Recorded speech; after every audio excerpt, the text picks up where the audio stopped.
We're joined now by my buddy Jay Town, former U.S. Attorney for the Northern District of Alabama, on the Scott Sand Show. And Jay, it's always good to have you on. I'm talking to you today to see if, as an Alabama Crimson Tide fan, there is any sort of criminal litigation for negligence we can file against Kalen DeBoer and Kane Womack for their game against Vanderbilt. Well, so I'm an Auburn fan. I know. And yeah, but for you, remember my Mr. Gray, I work at a company called Gray Analytics. Ron Gray is a trustee for the Alabama systems. So we're not looking at civil as his general counsel. We're looking into criminal culpability, right. And who's to blame. Someone else is to blame. So we just got to figure out who, and then they're going to be prosecuted to the fullest extent of the law, of course. So, but there's a lot happening down here in the great state of Alabama. I can tell you that the biggest story to come out of the game is everybody's mad that Kalen DeBoer wore a T-shirt to the game. That seems to be the biggest thing that they're mad about right now, that Bama fans are upset about. And there could there's a little logic to that. If the coach looks sloppy, the team is going to play sloppy. So I kind of buy into that a little bit. It's all subliminal for 18 to 22-year-old kids, right? So.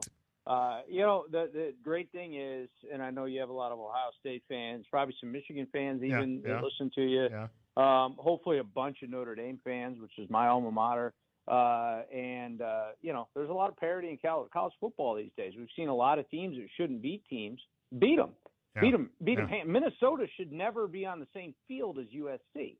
Arkansas shouldn't even come within 3 touchdowns of Tennessee, right? NIU shouldn't beat Notre Dame. Vanderbilt shouldn't beat anybody, right? But here we are. So, it's a greght game. It's one of the reasons why we love America. That's one of the reasons why I think college football is the greatest of all the sports.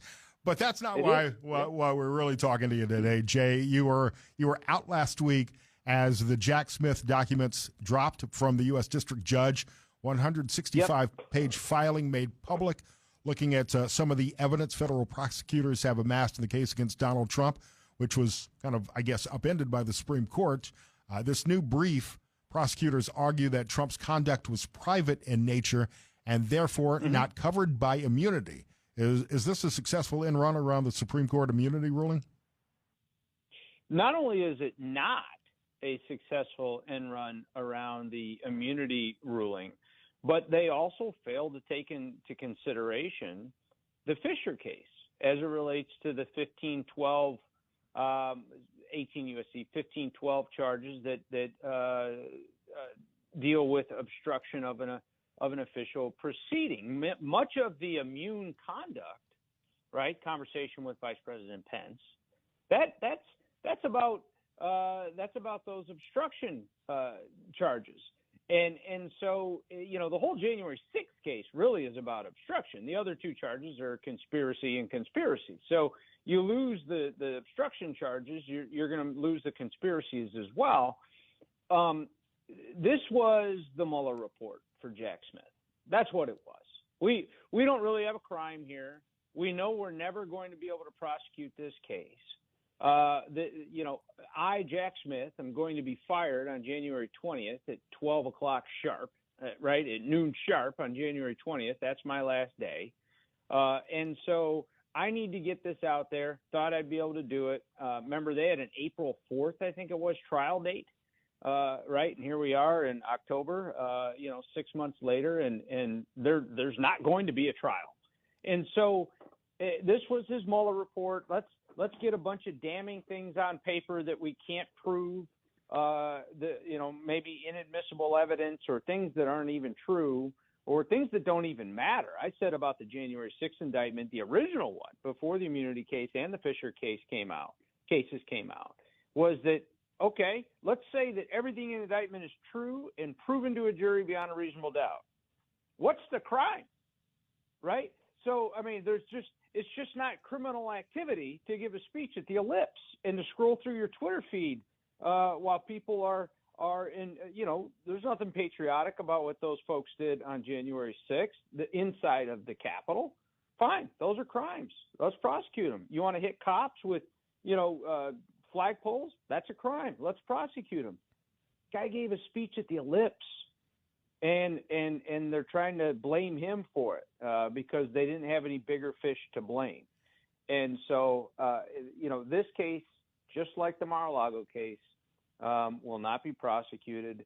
And, it really is amazing the lawfare that President Trump has. I don't even know how the guy wakes up in the morning, but not only does he wake up early and he goes all day.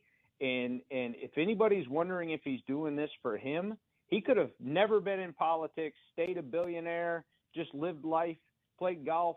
But he's doing this for, I believe, as someone who has worked for the man and is now campaigning as hard as I can for the man, that he is doing this for the rest of us.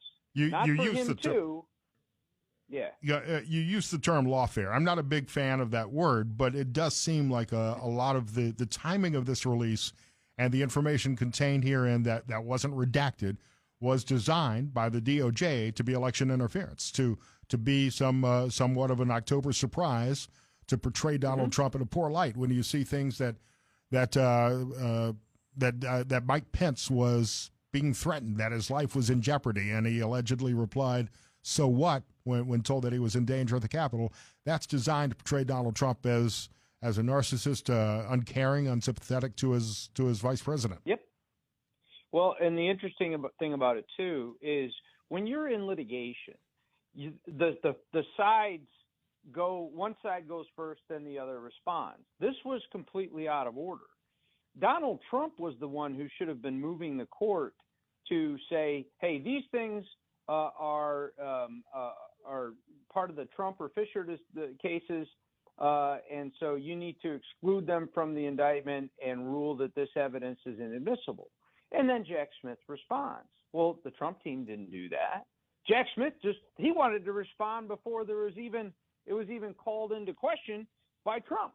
And that's what this was. And then he asked for 4 times the amount of, think of this.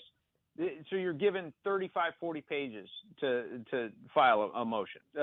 District courts don't want to read 700-page motions.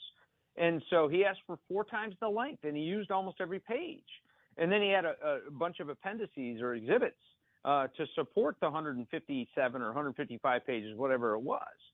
And that's why I started with saying this is the Mueller report.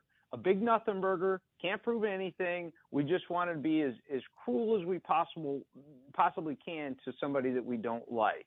And I'm not a big fan of lawfare either. I hesitate to even use it. And I resisted it for a long time. But when you look at the timing of these things, right? Bad news is coming out about Biden or Harris. And suddenly Jack Smith supersedes an indictment. Something bad about Hunter Biden's coming out. Oh, there's a new case that pops up or a new grand jury that pops up. And what Jack Smith didn't calculate was there was going to be 2 hurricanes, and he knew October 7th was coming, but he also didn't calculate Iran would lob 500 missiles into Israel, and all of those things knocked him right out of the news cycle. Nobody's talking about Jack Smith on a daily, nightly, hourly basis. It got out there and it was off there as quickly as it can be. It's important we're talking about it, though, for the reasons you and I have espoused, which is this was meant to influence an election.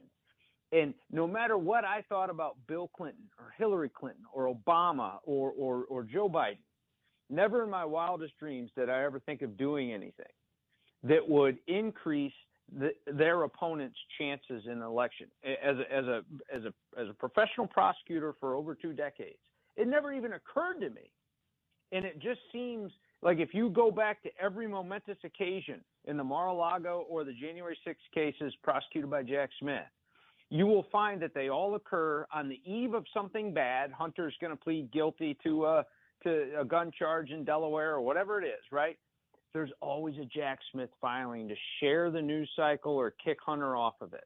It's never just it's too. There's no coincidences in Washington, D.C. No, not anymore. No, there are not. And even if Trump is guilty of some of the things which have been alleged, I think Jack Smith, and again, you're the attorney, but I think he has screwed up the indictments. There's no way he could win the case at this point.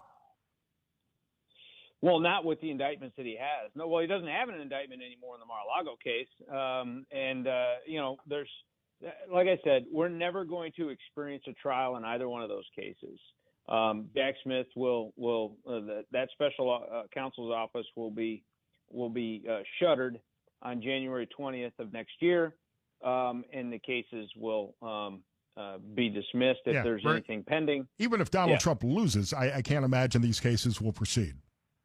No, I agree. I agree. Still has to go to the Supreme Court. Right. Yeah. Jay Town, former U.S. Attorney, Northern District of Alabama, here on the Scott Sands Show. Jay, in less than a minute or two here, quickly, attorneys general, which one is it? Attorneys general from 13 states in D.C. Right. are alleging in lawsuits that TikTok violated local consumer protection laws by making the TikTok app compulsive and addictive for young users. Is this a legitimate suit for states to bring? It is, and what I liken it to, Scott, is the tobacco cases, right, that we experienced in the 80s, 90s, early 2000s, where TikTok, at the very least, is going to be forced to put warnings on their platforms or to have parental permission for now on, because they have hyper-personalized algorithms that do lead to mental health issues with kids and even harm in some cases. And so it intentionally targets children. Cigarettes used to do that. Cigarette companies used to do that. Alcohol companies used to do that. They can't anymore because of lawsuits. So this is the new tobacco. And anytime we can take a shot at TikTok, we should do it. It's a spy app. It always has been a spy app. The Chinese are using it for nefarious purposes. And the harm to children is just collateral damage to the economic espionage and the espionage done by the Communist Chinese Party. So, and that's not a conspiracy theory. I'm an expert in this topic, people. So that is what the Chinese are using TikTok and ByteDance for, and they've been very successful. So good for these attorneys general. I do agree that China's compiling our data and using it against us. But, man, I love the funny videos. Is there anything wrong with that? Man, I know that a guy like Scott Sands could probably invent a similar algorithm. It's just arithmetic, right? You can't even patent an algorithm, right? And come up with Scott Talk.